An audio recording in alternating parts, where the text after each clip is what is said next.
नमस्कार, मैं doctor Archana, Ayurvedic physician and health specialist. इस वीडियो में हम जानेंगे क्या होता है गर्भ संस्कार, इसकी प्रोसेस कैसे की जाती है, कब से स्टार्ट करना चाहिए और इसका महत्व क्या है। तो सबसे पहले जाने कि क्या होता है गर्भ संस्कार। देखिए, टू टीच अनबॉर्न बेबी या अजन्मे गर्भ में ही संस्कार डालने की प्रक्रिया को गर्भ संस्कार कहते हैं। जैसा कि सभी माता पिता चाहते हैं कि उनकी होने वाली संतान उत्तम श्रेष्ठ बुद्धि की हो, उसका आईक्यू अच्छा हो, उत्तम स्वास्थ्य हो, दीर्घायु हो और सारे संस्कार से युक्त हो।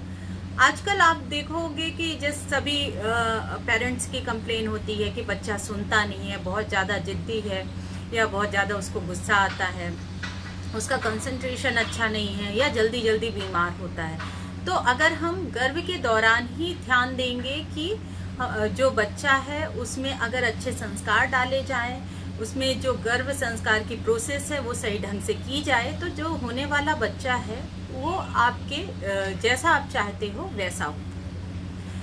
हमारे हिंदू धर्म में जैसे कि 16 संस्कार बताए गए हैं, तो उसमें 3 संस्कार जो है गर्भाधान संस्कार, पुंसवन संस्कार और सीमंतोन्नयन संस्कार गर्भ के दौरान ही किए जाते हैं और संतान को श्रेष्ठ बनाने के लिए किए जाते हैं, उत्तम संतान की चाहत से।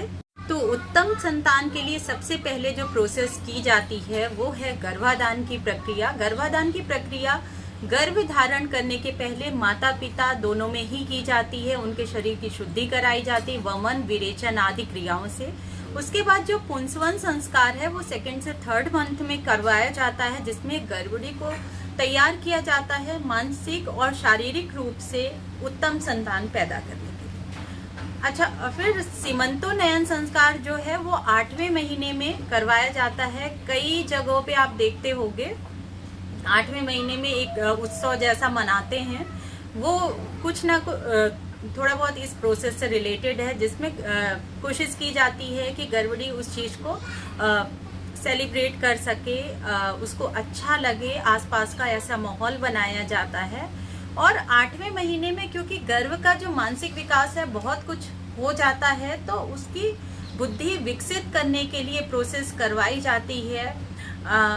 वैसे तो जो गर्भ है वो 4थे महीने से ही बातों को रिस्पॉन्ड करना स्टार्ट कर देता है, बाहर की चीज़ों को रिस्पॉन्ड करने लगता है। तो 4th मंथ से ये प्रोसेस स्टार्ट कर देनी चाहिए। कोशिश करना चाहिए कि गर्भवती के आसपास ऐसा माहौल ना हो जो उसे अच्छा ना लगे, या उसके आसपास डर का माहौल है, या फर्स्ट 2 मंथ गर्भवती का आहार ऐसा होना चाहिए जिसमें दूध दही मक्खन का ज़्यादा से ज़्यादा प्रयोग हो। 3rd मंथ से हम कुछ औषधियाँ गर्भवती में स्टार्ट कर देते हैं, जिससे जो गर्भ का विकास है वो सही ढंग से हो, गर्भ के स्त्राव का चांसेस ना हो, या ऐसी कोई प्रॉब्लम ना आए, उसमें कोई एनोमलीज ना आए। तो वो औषधियाँ उसके शारीरिक डेवलपमेंट और माइंड के डेवलपमेंट के लिए बहुत ज़रूरी रहती हैं। उसके बाद जो 4th मंथ होता है, 4th मंथ से क्योंकि अब गर्भ रिस्पॉन्ड करने में सक्षम हो जाता है, बाहर की चीज़ों को रिस्पॉन्ड करने लगता है, तो आसपास का माहौल बहुत अच्छा प्रेजेंट होना चाहिए।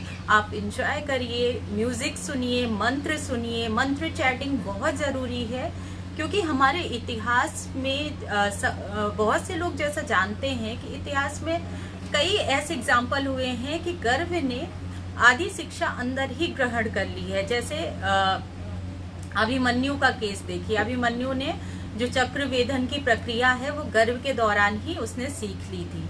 तो 4th मंथ से हमको गर्भ में संस्कार डालने की प्रक्रिया स्टार्ट कर देना चाहिए। इस दौरान हमें मंत्र सुनना है, म्यूजिक सुनना है, अपने आसपास ज़्यादा रेडिएशन नहीं होना चाहिए, मोबाइल फ़ोन वगैरह अवॉइड करिए, क्योंकि इससे एनोमलीज के चांसेस बढ़ जाते हैं। अब कुछ चीज़ें जो गर्भिणी को अवॉइड करना चाहिए इस दौरान, वो है ज़्यादा हैवी एक्सरसाइज नहीं करना है। आपको कोशिश करिए एक्सरसाइज ना करके आप मंत्र चैटिंग वगैरह करिए, ध्यान लगाइए, मेडिटेशन करिए, उसका बहुत अच्छा रिजल्ट होता है। प्राणायाम कर सकते हैं, लेकिन प्राणायाम में आपको कपालभाति वगैरह अवॉइड करना है। फिर उसके साथ साथ उकड़ू बैठना अवॉइड करना है, उसको उत्कट आसन कहते हैं। उस आसन में नहीं बैठना है और कुछ लोग की आदत होती है सीधे लेटना, तो बहुत देर तक सीधे लेटने से क्या होता है, कई बार बच्चे की जो नाल है वो गले के आसपास फंसने की आशंका रहती है। सबसे अच्छी पोजीशन है लेटने के लिए कि लेफ्ट साइड दोनों पैर के बीच पिलो रख के सोएं। फिर अगर बहुत ज्यादा आपको थकावट हो रही है तो ज्यादा वर्क नहीं करना है, कोशिश करें कि पैरों में 2 पिलो लगा के या एक पिलो, जितना आपको अच्छा लगे, कंफर्टेबल लगे, पिलो लगा के पैर का जो भाग है ऊंचा करना है, और बेड के नीचे भी ईंट लगा के वो भाग ऊंचा करके रखना चाहिए। तो इससे एक तो गर्भस्राव की आशंका नहीं रहती, कम रहती है, और दूसरी बात उसका जो ब्लड सर्कुलेशन है बहुत अच्छा होता है। अच्छा, ना तो बहुत कम भोजन करना है, मतलब भोजन की मात्रा बहुत कम नहीं होना चाहिए, और ना तो एकदम पेट भर के खाना है, क्योंकि इससे बच्चे की ग्रोथ में रुकावट हो सकती है।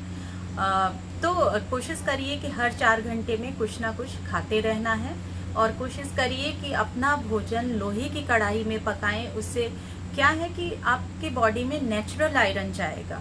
जैसे उसमें खीर पकाएं, थोड़ी देर तक दूध पका के लें, तो इससे क्या है कि जो लोग आयरन के लिए, कैल्शियम आयरन के लिए टैबलेट यूज करते हैं, तो कई बार उनको कॉन्स्टिपेशन होने लगता है, तो वो अगर नेचुरल आयरन यूज करेंगे तो बेटर रहेगा। फिर उसके साथ साथ जैसे कि बच्चा अब डेवलप होने लगा है, 4th मंथ के बाद से वो आपकी बातों को रिस्पॉन्ड करने लगता है।